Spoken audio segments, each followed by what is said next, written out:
metrik tuh datanya berupa angka tapi bisa diukur secara Metrik hasil pengukurannya, hasil pengukuran. Jadi kalau tinggi badan, berat badan, suhu, motivasi belajar itu diukur kan, hasil pengukuran kan. Tapi kalau iya Kak. misalnya adalah golongan darah itu bukan diukur kan, bukan Iya, diukur kan, itu berarti non metrik ya. Warna kulit bukan diukur kan, iya. tapi dikategorikan, begitu kan ya. Jadi itu kategorik ya.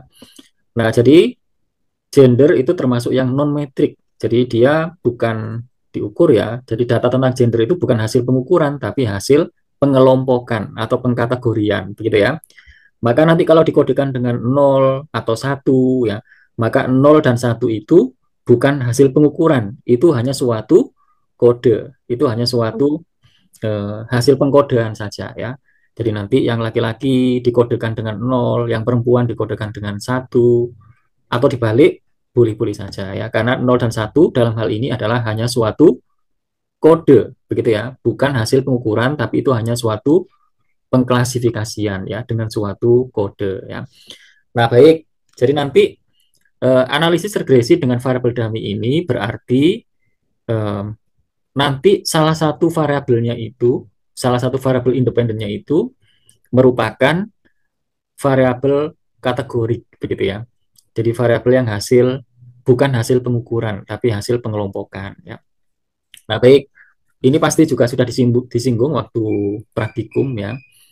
Eh, saya mulai dengan suatu contoh ya. Nah, kalau tadi yang disebutkan terkait dengan contoh yang dipakai waktu praktikum itu kan model redaksinya kan pengaruh X1 dan X2 terhadap Y, begitu ya? Betul nggak? Iya Kak, Oke. betul. Dengan redaksi yang lain, boleh aja redaksinya itu begini.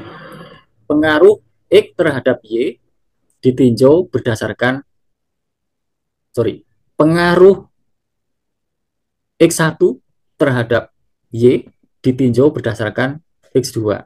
Boleh aja begitu kan? Jadi dengan kata-kata misalnya bisa begini. Pengaruh keterlibatan orang tua terhadap hasil belajar siswa ditinjau berdasarkan jenis kelamin. Nah, jadi kalau saya lebih suka redaksi yang begini ya, daripada redaksinya begini. Pengaruh jenis kelamin dan keterlibatan orang tua terhadap hasil belajar siswa. Kenapa saya memilih dengan redaksi yang begini, yaitu yang ujungnya itu berdasarkan jenis kelamin, gitu ya. Karena dalam hal ini gender itu bukan bukan sebenarnya variabel yang eh, mempengaruhi begitu ya, tetapi adalah nanti kita ingin menelusuri apakah ada perbedaan antara laki-laki dan perempuan kaitannya dengan studi tentang X1 terhadap X2. Sorry, X1 terhadap Y. Jadi dengan kata lain, pengaruh keterlibatan orang tua terhadap hasil belajar siswa itu apakah berbeda antara laki-laki dan perempuan. Nah, maksudnya itu begitu ya. Jadi terkait redaksinya bisa macam-macam, bisa seperti yang disebut tadi saat praktikum, yang modelnya pengaruh X1 dan X2 terhadap Y ya. Bisa juga modelnya begini, pengaruh keterlibatan orang tua terhadap hasil belajar siswa ditinjau berdasarkan jenis kelamin. Jadi yang kategori itu kita gunakan untuk mengklasifikasikan apakah pengaruh X terhadap Y itu berbeda antara kategori A dan kategori B, antara laki-laki dan perempuan, antara sekolah negeri dengan sekolah swasta, misalnya begitu ya. Jadi redaksinya bisa macam-macam ya. Nah, saya lebih memilih dengan redaksi yang begini ya, jadi ditinjau berdasarkan jenis kelamin. Nah, penelitian ini bertujuan untuk mengetahui apakah keterlibatan orang tua dalam pendidikan anak itu berpengaruh terhadap hasil belajar siswanya, anaknya ya. Dan apakah pengaruh tersebut berbeda antara laki-laki dan perempuan. Jadi ini nanti sekaligus bisa menjawab, oh ternyata itu hanya berpengaruh signifikan bagi anak laki-laki ternyata. Ternyata bagi anak perempuan pengaruhnya nggak signifikan. Misalnya begitu. Jadi temuannya bisa saja begitu ya. Jadi nanti temuannya itu bisa beberapa kemungkinan ya. Kemungkinan yang pertama adalah ternyata sama saja pengaruhnya antara laki-laki dan perempuan. Jadi ternyata pengaruhnya itu sama-sama signifikan dan besar pengaruhnya sama saja antara laki-laki dan perempuan. Jadi kalau kesimpulannya seperti itu, berarti garis regresinya itu sama antara laki-laki dan perempuan. Berarti garis regresinya itu hanya satu garis begitu ya, satu garis saja. Nah, kemungkinan yang kedua itu eh, garisnya itu ada dua dan tidak berimpit gitu ya. Kalau tadi kan hanya ada satu, berarti dia berimpit ya, satu garis.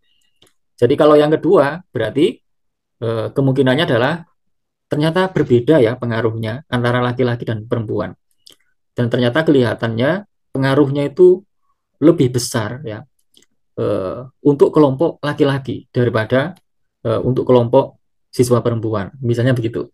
Jadi nanti analisis regresi yang memuat variabel dummy itu bisa melihat perbedaan besaran pengaruh antar kelompok atau antar kategori. Terbayang ya, halo ya kawan-kawan ya. Jadi misalnya ini studinya terhadap 120 siswa SMP ya. Jadi sebagai Y-nya itu adalah hasil belajar, sebagai X1-nya itu adalah keterlibatan orang tua ya. Yang itu diukur ya menggunakan skala tertentu, misalnya menggunakan skala 10 sampai 100 ya. Lalu X2-nya itu adalah jenis kelamin atau gender yang dibedakan atas laki-laki dan perempuan. Nah, jenis kelamin atau gender itu kita sebut dia variabel kategorik ya, yang nanti dikodekan dengan 0 itu laki-laki, 1 itu perempuan, dan itu hanya kode ya. Nah, berikutnya yang perlu kita pahami bagaimana nanti cara kita mengkodekan gitu ya. Bagaimana tata cara pengkodeannya ya. Jadi ini yang harus kita tahu ya, karena nanti berangkatnya dari sini ya, bagaimana cara kita mengkodekan kategori-kategori yang ada itu ya. Nanti langkah umumnya seperti ini ya. Kita mulai dari identifikasi variabel kategori yang akan digunakan. Jadi yang mana nih variabel kategorinya? Oh, yang ini, yang jenis kelamin ini adalah variabel kategori. Yang nanti kategorinya itu ada apa aja? Oh, dalam hal ini laki-laki atau perempuan. Berarti hanya ada dua kategori ya, dua kategori. Jadi tentukan jumlah kategorinya. Berarti dalam hal ini ada dua kategori. Nah, kalau ada dua kategori, berarti butuh satu variabel dummy. Jadi kalau nanti ada tiga kategori, maka pasti perlu dua variabel dummy. Kalau nanti ada 5 kategori, berarti nanti butuh 4 kategori. Ya. Jadi kalau hanya ada 2 kategori, hanya butuh satu variabel kategori, satu variabel dummy aja. Misalnya variabel dummy-nya itu dilambangkan dengan D, gitu ya. Berarti cukup satu D aja, satu variabel dummy. Yang nanti nilai D ini bisa 0 atau 1, begitu ya.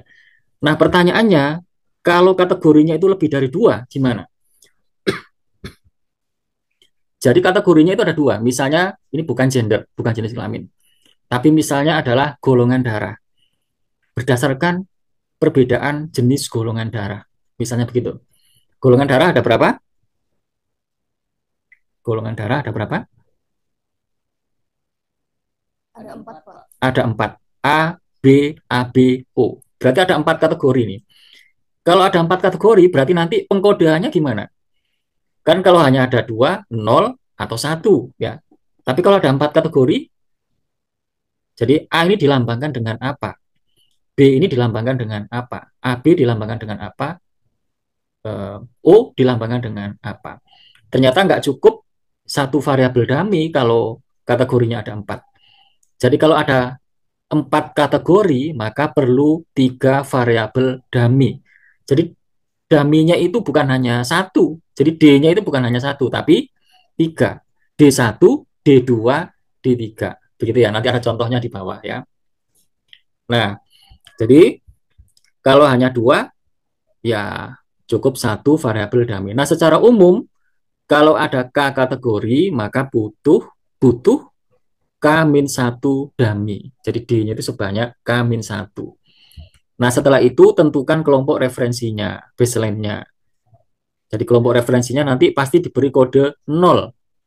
Jadi kalau hanya ada 2, maka yang mau dijadikan sebagai referensi yang mana nih? Laki-laki. Laki-laki diberi kode 0. Berarti kelompok pembandingnya diberi kode 1 ya. Nah, ini contoh yang sederhana dulu, hanya 2 kategori. yang berarti bahwa hanya butuh satu variabel dummy, ya.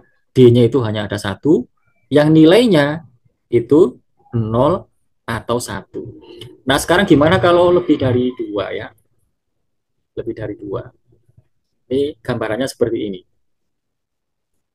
Jadi misalnya contohnya ini adalah ada variabel dummy latar belakang tempat tinggal, ya. Latar belakang tempat tinggal. Yang itu dikategorikan ada desa, kota kecil, kota besar, sama pinggiran kota. Misalnya begitu nih. Jadi kita akan mengelompokkan latar belakang tempat tinggal siswa itu menjadi 4 kategori. Ada kategori desa, kota kecil, kota besar, sama pinggiran kota. Berarti kategorinya ada berapa ini? 4, ya. Jadi jumlah kategorinya ada 4, ya. Maka diperlukan 3 variabel dummy, ya. 4 dikurangi 1, berarti butuh 3 variabel dummy, ya. Nah, misalnya nanti yang akan dijadikan sebagai baseline-nya itu adalah desa. Berarti desa itu diberi kode 0. Jadi variabel dummy-nya ada 3 nih. 1, dummy 2, dummy 3 ya. D1, D2, D3. Nah, yang desa dijadikan sebagai baseline-nya. Diberi angka 0. Maka nanti kodenya kalau yang desa 000 itu melambangkan desa. Nah, yang kota kecil urutnya berarti di sini dikasih kode 1 ya. 100. Yang kota besar diberi kode 010. Yang kota pinggiran ya, pinggiran kota 001. Nah, coba perhatikan empat empat kode itu nggak ada yang sama kan? Nggak ada yang kembar kan? Iya, Jadi Pak. kalau disebut 010 ini hanya melambangkan kota besar, mengkodekan kota besar. Jadi artinya kode-kode ini nggak boleh kembar ya, harus unik ya. Jadi setiap kategori harus dilambangkan dengan kode yang unik ya. Dimulai dari baseline, jadi yang mau dipakai baseline itu diberi 00 semua. 000 ini melambangkan desa. 100 melambangkan kota kecil dan seterusnya.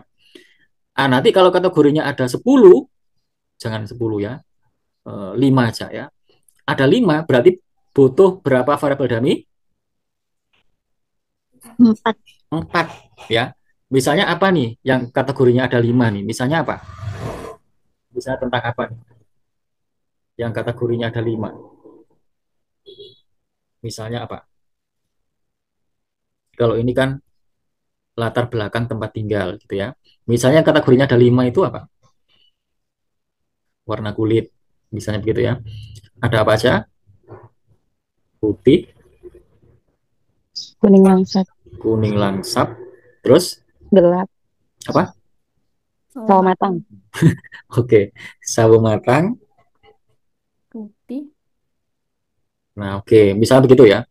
Jadi, maka nanti kodenya untuk yang putih misalnya 0000, kuning langsap 10000 ya. Sawo matang 01000 sampai yang kelima 00001. Oh, sorry. Hanya ada 4 kan ya? Kan tadi 5 kategori, berarti daminya hanya ada 4 ya. 4. Berarti kalau putih 0000, kuning langsat 1000 dan seterusnya sampai yang kelima itu 0001. Nah, begitu ya cara mengkodekannya ya. Terbayang halo? Iya, terbayang, Pak. Terbayang. Oke, oke ya. Baik. Jadi gambarnya seperti ini ya. Nah, maka kalau dibayangkan nanti persamaan regresinya, kalau variabel dummy-nya hanya 2 kategori, gambarnya begini nih. Ini contoh judul penelitiannya begini. Pengaruh jam belajar terhadap prestasi akademik ditinjau berdasarkan jenis kelamin ya. Jadi Y-nya itu prestasi akademik, X1-nya jam belajar per minggu, D-nya, jadi yang D ini melambangkan apa? Variabel dummy ya, dilambangkan dengan D aja ya. Dilambangkan dengan D ya. Jadi D-nya itu jenis kelamin ya. Jadi 0 itu laki-laki, 1 itu perempuan. Nah, nanti persamaan regresinya kayak begini nih. Y sama dengan beta 0 plus beta 1 X1 plus beta 2 D plus E, itu errornya ya. Jadi nanti B0 itu ya nilai prestasi rata-rata siswa laki-laki saat X1-nya 0. X1 tadi apa? Jam belajar. Jadi kalau ditanya, jadi kalau ada anak yang nggak pernah belajar atau X1-nya itu 0, berapa prediksi prestasi akademiknya? Berarti Y sama dengan nanti X1-nya diganti 0 ya. Maka nanti ketemu apa? Beta 0-nya ya. Beta 0-nya itu eh, menunjukkan prestasi rata-rata siswa laki-laki saat X1-nya itu 0 ya, dan seterusnya. Nah, jadi gambaran persamaan regresinya itu begini ya, begini. Bandingkan dengan ini nih. Ini variabel dummy-nya ada berapa ini? Ini saya salah ya, saya edit dulu ya. Judulnya, ini lebih dari 2 kategori mestinya. Begini. Nah, gini ya. Lebih dari, begini, lebih dari 2 kategori. Nah, gini mestinya. Ini saya edit dulu ya. Oke. Nah, maksudnya begini. Oke. Jadi, kalau lebih dari 2 seperti ini contoh dalam hal ini adalah ada 4 kategori yang tadi itu ya. Judul penelitiannya begini. Pengaruh motivasi belajar terhadap prestasi akademik ditinjau berdasarkan latar belakang tempat tinggal ya. Jadi nanti ini sekaligus bisa menjawab apakah pengaruh motivasi belajar terhadap prestasi akademik itu berbeda ya antara anak-anak yang tinggal di desa, di kota kecil, di kota besar maupun di pinggiran kota. Kalau nggak ada bedanya, berarti pasti nanti garisnya itu hanya satu garis berimpit semua. 4 itu berimpit satu garis ya. Berarti nggak ada perbedaan antara 4 kategori ini. Jadi besar pengaruhnya sama saja, gitu ya, sama saja. Atau temuannya bisa saja ternyata pengaruh motivasi terhadap prestasi itu sangat signifikan dalam kelompok anak-anak di desa. Ya. Adapun yang di kota ternyata pengaruhnya tidak signifikan. Misalnya begitu. Jadi bisa saja temuannya itu begitu ya. Slide ini nanti akan saya lengkapi dengan ilustrasi visual ya. Saya belum sempat menambahkan, nanti saya tambahkan. Sehingga nanti kemungkinannya itu ada banyak ya. Bisa satu garis gitu, berimpit. Bisa 2 garis yang kemiringannya sama. Tapi tidak berimpit ya. Bisa jadi berpotongan begini ya. Jadi pada nilai X tertentu itu tampak kelompok A lebih tinggi daripada kelompok B, tapi pada titik setelah titik tertentu ternyata perubahannya beralih. Justru kelompok B yang lebih tinggi dan seterusnya ya. Jadi nanti saya akan lengkapi dengan ilustrasi visualnya ya. Nah, baik.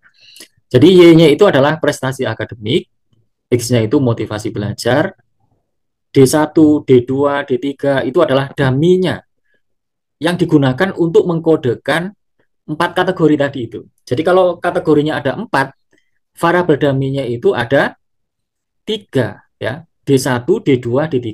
Jadi nanti persamaan regresinya itu kayak gini nih. Y sama dengan beta 0 plus beta 1 X1 plus beta 2D. Ini kurang D1 harusnya ya. Ini saya edit mumpung ingat ya. Ini saya edit dulu.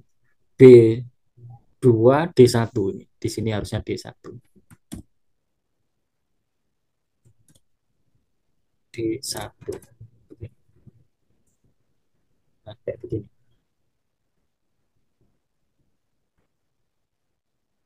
Nah, begini. Ya. Jadi kayak begini nih, ya. Jadi nanti variabel dummy-nya itu ada 3, D1, D2, D3.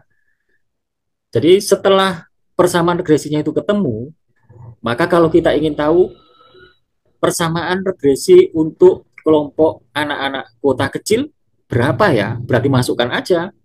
Berarti kota kecil kan kodenya 100. Berarti D1-nya diganti 1, D2-nya diganti 0, D3-nya diganti 0. Berarti persamaan regresinya menjadi Y sama dengan beta 0 plus beta 1 X1 plus beta 2 D1. Itulah persamaan regresi untuk khusus anak-anak di kota kecil. Nah, begitu ya teman-teman ya. Jadi, tuliskan persamaan regresi yang khusus untuk anak-anak di pinggiran kota. Berarti D1-nya diganti 0, D2-nya diganti 0, D3-nya diganti 1. Gitu ya. Berarti nanti persamaannya menjadi Y sama dengan beta 0 plus beta 1 X1 plus beta 4 D3. Nah, begitu ya. Terbayang kawan-kawan? Terbayang? Bayang, Pak. Terbayang, baik ya. Jadi nanti waktu ujian ya, saya mungkin banyak mengkonfirmasi yang seperti ini ya. Jadi kalau misalnya nanti kasusnya begini ya, maka gambaran datanya itu seperti apa gitu ya. Berarti kalau seperti ini ceritanya, atau yang ini dulu, yang sederhana dulu. Berarti nanti data di Excel itu ada berapa kolom? Data di Excel itu. Kalau yang kasus ini nih, pengaruh jam belajar terhadap prestasi akademik ditinjau berdasarkan bla bla bla. Berarti ada kolom data Y, ada kolom data X1, ada kolom data Dalam data D. D. D, begitu ya. D itu nanti di kolom D itu nilainya kalau nggak 0 ya 1. Begitu ya. Kalau nggak 0 ya 1. Tapi kalau seperti ini, maka nanti datanya ada berapa kolom? Ada kolom Y, ada kolom X1, ada kolom D1, D1, ada kolom D2, D3, begitu ya. Misalnya nih, contohnya. Ini kan nanti surveinya misalnya ke 150 anak ya. 150 anak. Setiap anak nanti akan diukur motivasi belajarnya, diukur atau dilihat prestasi akademiknya, lalu dia dilihat datanya. Dia itu tinggal di mana? Oh, dia tinggal di desa. Berarti cara mencatat kita di kolom D1 ditulis 0, di kolom D2 ditulis 0, di kolom D3 ditulis 0. Nah, anak kelima itu adalah anak kota besar. Berarti nanti di kolom D1 diberi 0, di kolom D2 ditulis 1, di kolom D3 ditulis 0. Terbayang ya? Halo ya?